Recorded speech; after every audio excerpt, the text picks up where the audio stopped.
Have you ever noticed how the most powerful taxes are the ones you don't even know you're paying? Every single time you buy a coffee, a sandwich, or a new phone with a card, a tiny, invisible slice of that transaction leaves your local economy. It flies straight into the pockets of two American corporate giants, Visa and Mastercard. For decades, they've held the world's money hostage, charging a toll on almost every digital transaction on Earth.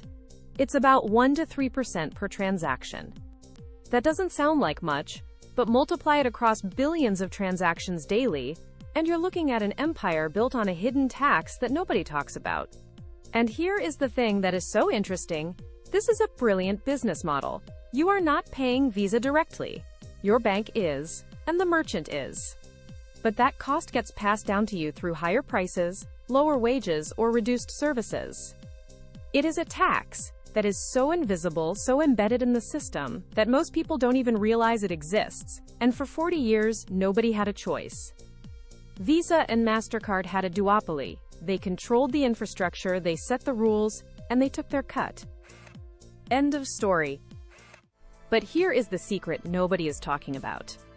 The world has finally had enough. A massive, coordinated, $24 trillion rebellion has begun, and the empire is starting to crack. This is not just a few startups trying to disrupt the market. This is a coordinated, geopolitical assault by sovereign nations. Look at India.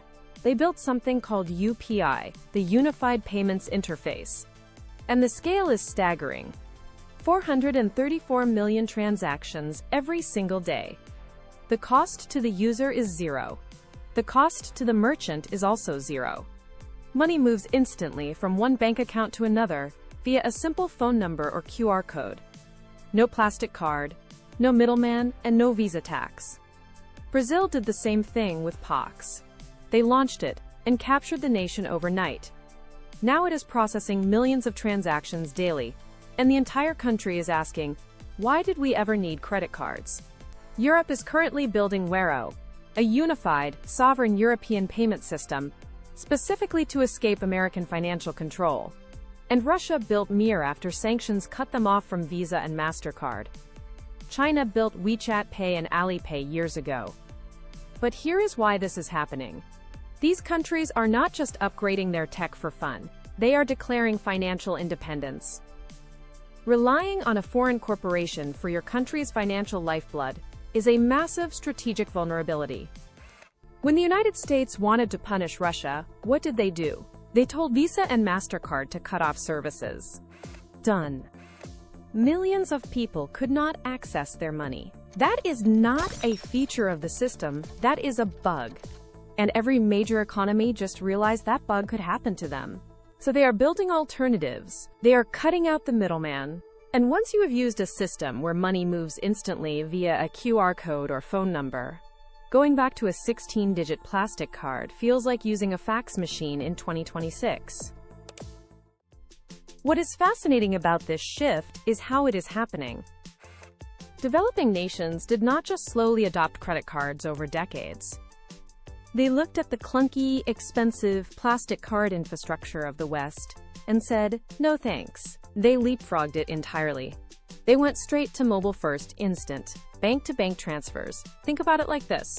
It is like skipping the era of landline telephones and going straight to smartphones. Why would you build out all that copper wire infrastructure when you can just go mobile from day one?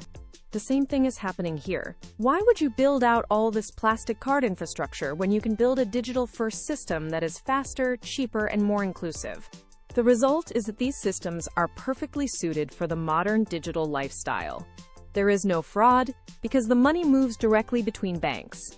There are no chargebacks because the transaction is instant and irreversible. There are no hidden fees because the government set the rates.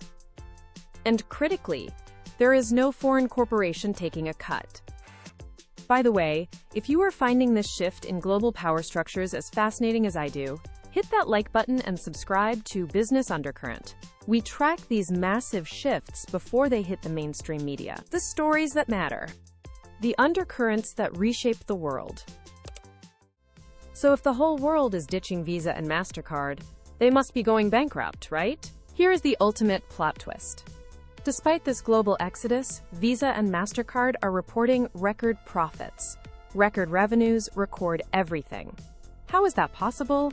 It is because they saw the rebellion coming, and they made a brilliant strategic move. They realized they could not just be the plastic card anymore. They could not compete with free, instant, government-backed payment systems. So they quietly transformed into the invisible infrastructure of the financial world. They now provide the fraud prevention that these new systems rely on. They handle the tokenization, the encryption that keeps your data safe.